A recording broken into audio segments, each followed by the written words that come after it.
வணக்கம். இது இலங்கையின் இன்றைய காலை செய்திகள். பல்வேறு ஊடகங்களால் மறைக்கப்பட்ட பிமல் ரத்நாயக்காவின் வரலாற்று சிறப்புமிக்க உரை.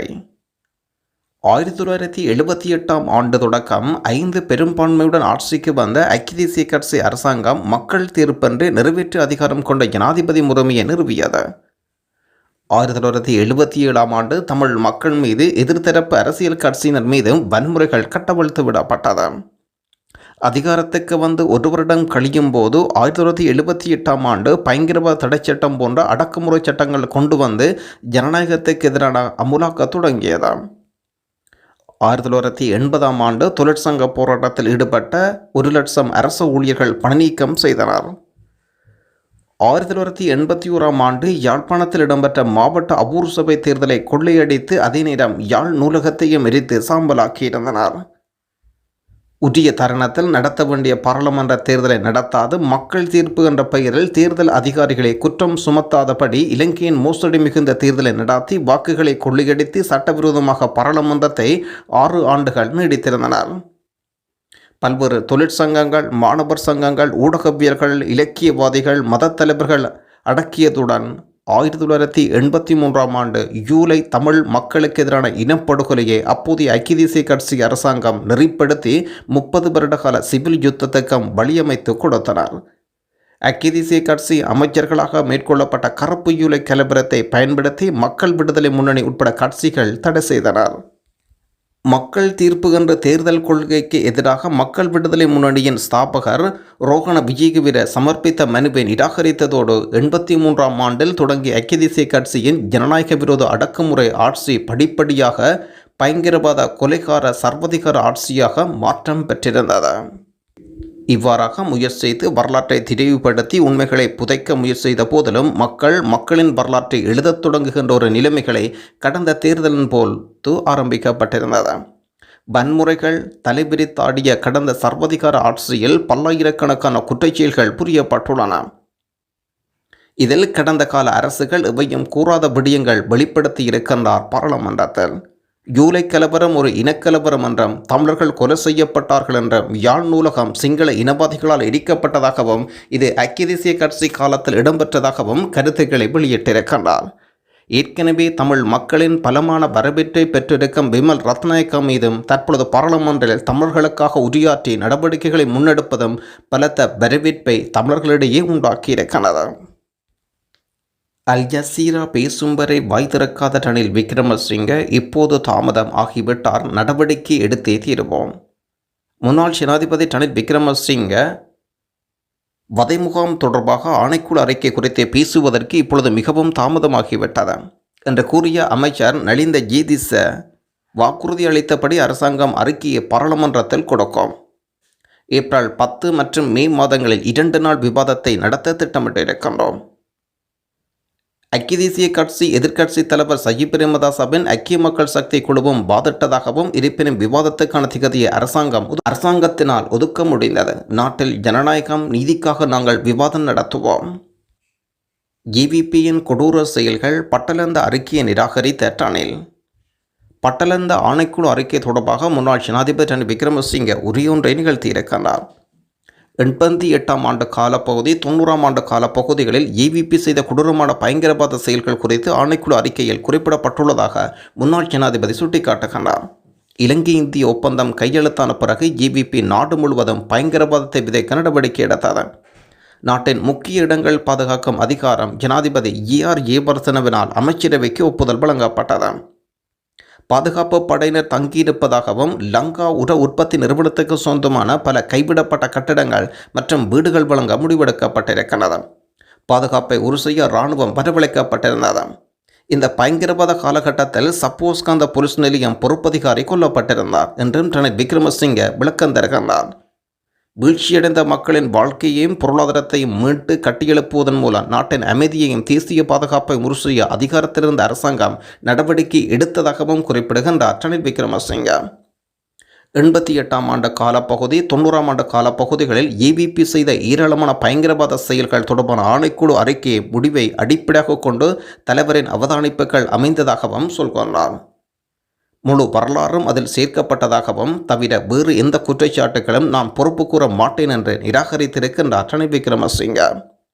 25 ஆண்டுகளின் பிறகு ஒரு பாராளுமன்ற கூட்டத்தொடர் அறிக்கையை விவாதிக்கும் பாரம்பரியம் இந்த நாட்டிலோ அல்லது வேறு எந்த ஒரு பாராளுமன்றத்தில் இல்லை என்றும் கருத்து வெளியிடுகின்றார்.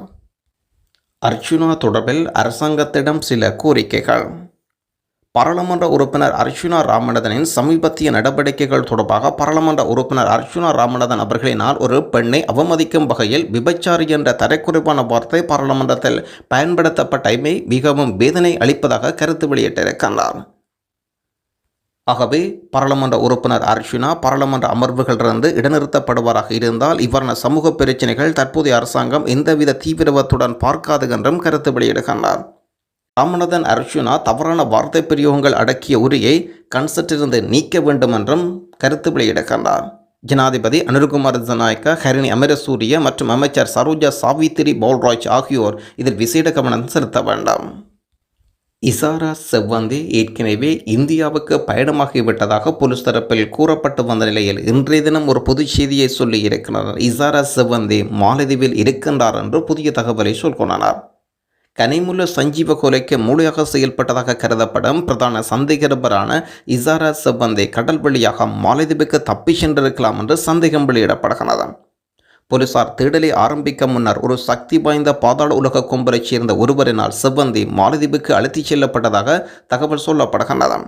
இதற்கு அனைத்து ஏற்பாடுகளையும் வெளிநாட்டில் இருக்கும் பாதாள உலக கும்பல் உறுப்பினர்கள் கையாண்டுள்ளதாக சொல்லப்படுகின்றது. எனவே பிரதான சந்தேகபரான இசாரா செவ்வந்தி கைது செய்ய போலீசார் தீவிர விசாரணைகளை மேற்கொண்டு வருகின்றனர். இதற்கிடையில் முன்னாள் பொலிஸ் அதிபர் தேசப்பத்து தென்னக்கோணம் தேடப்படும் பட்டியலில் இருக்கின்றார். 2 வாரங்களுக்கு மேலாக அவரையும் தேடிக்கொண்டிருக்கின்றனர் போலீசார். பறக்கும் விமானத்தில் குழப்பம் விளைவித்த இலங்கையர் போலீசாரினால் கைது. சிங்கப்பூரிலிருந்து கட்டுநாயக்க விமான நிலையத்துக்கு வந்த விமானத்தில் 2 விமான பணிப்பெண்களை பாலியல் வன்கொடுமை செய்ய முயன்ற பயணி ஒருவர் விமான போலீசாரினால் கைது செய்யப்பட்டுள்ளார். கைது செய்யப்பட்ட நபர் கொழும்பு அதிர்கிரிய பகுதியைச் சேர்ந்த 38 வயதுடையவர். தமிழீழ விடுதலை புலிகள் அமைப்பிற்கு ஏவிபி கற்றுக் கொடுத்தது என்ன? முன்னாள் அமைச்சர் தகவல். தமிழீழ விடுதலை புலிகள் அமைப்புக்கு கொலை, கொள்ளை கலாச்சாரத்தை மக்கள் விடுதலை முன்னணியை கற்றுக் கொடுத்ததாக முன்னாள் அமைச்சர் திசாநாயக்கா தெரிவிக்கின்றார். தேசிய பாதுகாப்புக்கு அச்சுறுத்தல் மிக்க நிலையில் காணப்படுகின்ற நாட்டில் கொலை, கொள்ளை கலாச்சாரத்தை ஏவிபி தான் முதலில் ஆரம்பித்திருந்தது. தமிழீழ விடுதலை புலிகள் அமைப்புக்கு கொலை, கொள்ளை கலாச்சாரத்தை மக்கள் விடுதலை முன்னணியை கற்றுக் கொடுத்ததாகவும் தற்பொழுது நாட்டில் இடம்பெற்று கொண்டிருக்கும் இவ்வாறான சம்பவங்கள் கட்டுப்படுத்த சிறந்த இயலுமை அரசாங்கத்திடம் காணப்படவில்லை என்றும் சொல்கின்றார். 84ஆம் ஆண்டு 85ஆம் ஆண்டு காலப்பகுதியில் EVPயில் இருந்து கொண்டு அதன் செயற்பாடுகளுக்கு ஒத்துழைக்காதவர்கள் அந்த கட்சியினரினால் கொல்லப்பட்டனர். எனவே தற்பொழுது நாட்டில் இடம்பெற்று வரும் துப்பாக்கிச்சூடுகள், வாழ்வெட்டுக்கள் கட்டுப்படுத்தக்கூடிய இயலுமை அனுபவம் EVPக்கு காணப்படுகின்றதா? தற்பொழுதுள்ள அரசாங்கம் மிக பொருத்தமானதாகவும் இந்த கொலை கொள்ளை கலாச்சாரத்தை உடனடியாக முடிவுக்கு கொண்டு வர வேண்டும், அரசாங்கம் துரித நடவடிக்கை எடுக்க வேண்டும் என்றும் சொல்லியிருக்கின்றார். இலங்கை இந்தியாவுக்கு இடையில் புதிய புரிந்துணர்வு ஒப்பந்தம் கைச்சாத்து. இந்திய பிரதமர் நரேந்திர மோடி ஏப்ரல் முதல் வாரத்தில் இலங்கை வரை இருக்கின்றார். அவரது பயணத்தில் 2 நாடுகளுக்கிடையில் புரிந்துணர்வு ஒப்பந்தங்கள் கைச்சாத்திடப்பட இருப்பதாக வெளிவார அமைச்சர் விஜிதகீர தெரிவிக்கின்றார். 2025ஆம் ஆண்டு நிதியாண்டு வரவு செலவு திட்டத்தில் வெளிநாட்டு அலுவல்கள், வெளிநாட்டு வேலைவாய்ப்பு, சுற்றுலாத்துறை அமைச்சர்கள் நிதி ஒதுக்கீடு தொடர்பான குழுநிலை விவாதத்தில் கருத்து வெளியிட்டுள்ளார். எமது அயல் நாடான இந்தியாவுடன் நெருங்கிய உறவை ஏற்படுத்தி இருக்கின்றோம். எமக்கான முதலாவது வெளிநாட்டு ராஜேந்திர அழைப்பு இந்தியாவிலிருந்தே வந்திருக்கிறது. அதன் மூலம் பொருளாதார ஒத்துழைப்பும் ஏற்படுத்தப்பட்டது.